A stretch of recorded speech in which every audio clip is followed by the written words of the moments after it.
డ్వాక్రా మహిళలు ప్రభుత్వం ఇచ్చే రుణాలతో ఆదాయం పెంచుకొని ఇతరులకు కూడా జీవనోపాధి కల్పించాలని కడప యూనియన్ బ్యాంక్ శాఖ రీజనల్ మేనేజర్ లక్ష్మీ తులసి అన్నారు. చాపాన్లోని శ్రీ వీరాంజనేయ స్వామి కళ్యాణ మండపంలో శుక్రవారం డ్వాక్రా రుణమేళా కార్యక్రమం జరిగింది. ఈ సందర్భంగా లక్ష్మీ తులసి మాట్లాడుతూ ప్రతి మహిళ తన సొంత కాళ్లపై కుటుంబాన్ని పోషించుకునేందుకు బ్యాంకులు ఇచ్చే రుణాలను సద్వినియోగం చేసుకోవాలన్నారు.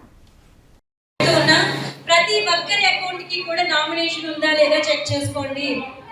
నామినేషన్ అంటే మీ తదనంతరం ఎవరు, ప్రతి ఒక్కరికి నచ్చని పదం ఏంటంటే అప్పుడు నేను చనిపోవడం అన్న పదం ఎవరికి నచ్చదు. అది నిజం. ప్రతి ఒక్కరి ఇవాళ రేపు ప్రతి మన తాతలు ముత్తాతలు ఉన్నారా, కానీ ఎవరికి నచ్చని పదం. కానీ దానికి సంబంధించి మనం ప్లాంట్ గా ఉండాలి.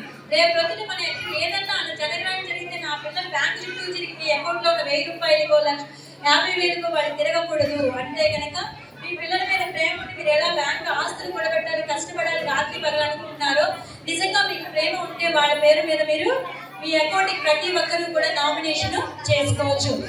నాకు ఇదివరకు ఒక కూతురు ఒకరికే పెట్టుకోవాలి, నాకు 2 కూతుళ్ళు 4 పిల్లలు ఉన్నారు, నా భర్త ఉన్నాడు, వాళ్ళ మీద కూడా నేను ప్రేమ ఉండాలి కదా. లేకపోతే నా కూతురు ఒక్కరితే డబ్బులు తీసేసుకుంటే ఎలాగని ఇదివరకు నామినేషన్ చేసేవారు కాదు.